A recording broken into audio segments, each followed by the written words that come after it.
The Adventures of Tom Sawyer by Mark Twain. Chapter 27. Trembling on the Trail. The adventure of the day mightily tormented Tom's dreams that night. 4 times he had his hands on that rich treasure, and 4 times it wasted to nothingness in his fingers, as sleep forsook him, and wakefulness brought back the hard reality of his misfortune. As he lay in the early morning recalling the incidents of his great adventure, he noticed that they seemed curiously subdued and far away, somewhat as if they had happened in another world, or in a time long gone by. Then it occurred to him that the great adventure itself must be a dream. There was one very strong argument in favor of this idea, namely, that the quantity of coin he had seen was too vast to be real. He had never seen as much as $50 in one mass before, and he was like all boys of his age and station in life, in that he imagined that all references to hundreds and thousands were mere fanciful forms of speech, and that no such sums really existed in the world. He never had supposed for a moment that so large a sum as $100 was to be found in actual money in anyone's possession. If his notions of hidden treasure had been analyzed, they would have been found to consist of a handful of real dimes and a bushel of vague, splendid, ungraspable dollars. But the incidents of his adventure grew sensibly sharper and clearer under the attrition of thinking them over, and so he presently found himself leaning to the impression that the thing might not have been a dream after all. This uncertainty must be swept away. He would snatch a hurried breakfast and go and find Huck. Huck was sitting on the gunwale of a flatboat, listlessly dangling his feet in the water and looking very melancholy. Tom concluded to let Huck lead up to the subject. If he did not do it, then the adventure would be proved to have been only a dream. "Hello, Huck." "Hello yourself." Silence for a minute. "Tom, if we'd 'a' left the blamed tools at the dead tree, we'd 'a' got the money." "Oh, ain't it awful!" "'Tain't a dream, then. 'Tain't a dream. Somehow I most wish it was. Dogged if I don't, Huck." "What ain't a dream?" "Oh, that thing yesterday. I been half thinking it was." "Dream! If them stairs hadn't broke down, you'd 'a' seen how much dream it was. I've had dreams enough all night, with that patch-eyed Spanish devil going for me all through 'em. Rot him!" "No, not rot him. Find him. Track the money." "Tom, we'll never find him. A feller don't have only one chance for such a pile, and that one's lost. I'd feel mighty shaky if I was to see him, anyway." "Well, so'd I, but I'd like to see him anyway. Track him out. To his number 2. "Number 2, yes, that's it. I been thinking about that, but I can't make nothing out of it. What do you reckon it is?" "I don't know. It's too deep. Say, Huck, maybe it's the number of a house." "Goody! No, Tom, that ain't it. If it is, it ain't in this one-horse town. They ain't no numbers here." "Well, that's so. Let me think a minute. Here, it's the number of a room in a tavern, you know." "Oh, that's the trick. They ain't only 2 taverns. We can find out quick. You stay here, Huck, till I come." Tom was off at once. He did not care to have Huck's company in public places. He was gone half an hour. He found that in the best tavern, number 2 had long been occupied by a young lawyer, and was still so occupied. In the less ostentatious house, number 2 was a mystery. The tavern-keeper's young son said it was kept locked all the time, and he never saw anybody go into it or come out of it except at night. He did not know any particular reason for this state of things, had some little curiosity, but it was rather feeble, had made the most of the mystery by entertaining himself with the idea that the room was haunted, had noticed that there was a light in there the night before. "That's what I've found out, Huck. I reckon that's the very number 2 we're after." "I reckon it is, Tom. Now, what you going to do?" "Let me think." Tom thought a long time. Then he said, "I'll tell you. The back door of that number 2 is the door that comes out into the little close alley between the tavern and the old rattle-trap of a brick store. Now you get hold of all the door keys you can find, and I'll nip all of Auntie's, and the first dark night we'll go there and try 'em. And mind you, keep a lookout for Injun Joe, because he said he was going to drop into town and spy around once more for a chance to get his revenge. If you see him, you just follow him, and if he don't go to that number 2, that ain't the place." "Lordy, I don't want to follow him by myself." "Why, it'll be a night, sure. He mightn't ever see you. And if he did, maybe he'd never think anything. Well, if it's pretty dark, I reckon I'll track him. I don't know. I'll try. You bet I'll follow him if it's dark, Huck.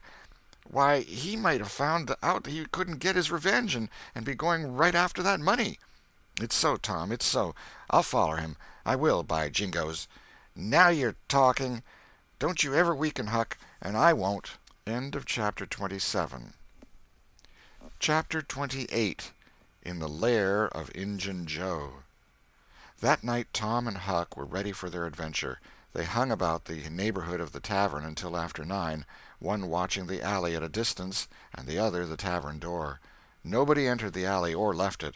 Nobody resembling the Spaniard entered or left the tavern door. The night promised to be a fair one, so Tom went home with the understanding that if a considerable degree of darkness came on, Huck was to come and mow, whereupon he would slip out and try the keys. But the night remained clear, and Huck closed his watch and retired to bed in an empty sugar hogshead about 12. Tuesday the boys had the same ill luck, also Wednesday, but Thursday night promised better. Tom slipped out in good season with his aunt's old tin lantern and a large towel to blindfold it with. He hid the lantern in Huck's sugar hogshead, and the watch began. An hour before midnight the tavern closed up, and its lights, the only ones thereabouts, were put out. No Spaniard had been seen. Nobody entered or left the alley. Everything was auspicious. The blackness of darkness reigned. The perfect stillness was interrupted only by occasional mutterings of distant thunder. Tom got his lantern, lit it in the hogshead, wrapped it closely in the towel, and the two adventurers crept in the gloom toward the tavern. Huck stood sentry, and Tom felt his way into the alley. Then there was a season of waiting anxiety that weighed upon Huck's spirits like a mountain. He began to wish he could see a flash from the lantern. It would frighten him, but it would at least tell him that Tom was alive yet. It seemed hours since Tom had disappeared. Surely he must have fainted. Maybe he was dead. Maybe his heart had burst under terror and excitement. In his uneasiness, Huck found himself drawing closer and closer to the alley, fearing all sorts of dreadful things, and momentarily expecting some catastrophe to happen that would take away his breath.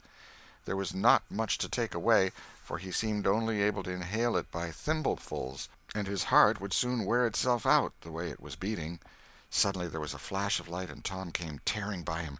"Run!" said he. "Run for your life!" He needn't have repeated it. Once was enough. Huck was making 30 or 40 miles an hour before the repetition was uttered. The boys never stopped till they reached the shed of a deserted slaughterhouse at the lower end of the village. Just as they got within its shelter, the storm burst and the rain poured down. As soon as Tom got his breath, he said, "Huck, it was awful. I tried 2 of the keys, just as soft as I could, but they seemed to make such a power of a racket that I couldn't hardly get my breath, I was so scared. They wouldn't turn in the lock, either. Well, without noticing what I was doing, I took hold of the knob, and open comes the door. It warn't locked. I hopped in and shook off the towel, and great Caesar's ghost!" What you see, Tom?" "Huck, I most stepped onto Injun Joe's hand." "No!" "Yes, he was laying there sound asleep on the floor, with his old patch on his eye and his arms spread out." "Lordy, what'd you do? Did he wake up?" "No, never budged. Drunk, I reckon. I just grabbed that towel and started." "I'd never thought of the towel, I bet." "Well, I would. My aunt would make me mighty sick if I lost it."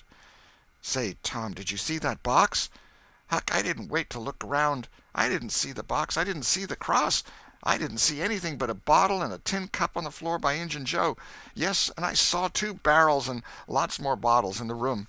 Don't you see, now, what's the matter with that haunted room?" "How?" "Why, it's haunted with whiskey. Maybe all the temperance taverns have got a haunted room, hey, Huck?" "Well, I reckon maybe that's so. Who'd have thought such a thing? But say, Tom, now's a mighty good time to get that box if Injun Joe's drunk." "It is that. You try it." Huck shuddered. "Well, no, I reckon not." "And I reckon not, Huck. Only 1 bottle alongside of Injun Joe ain't enough. If there'd been 3, he'd be drunk enough, and I'd do it."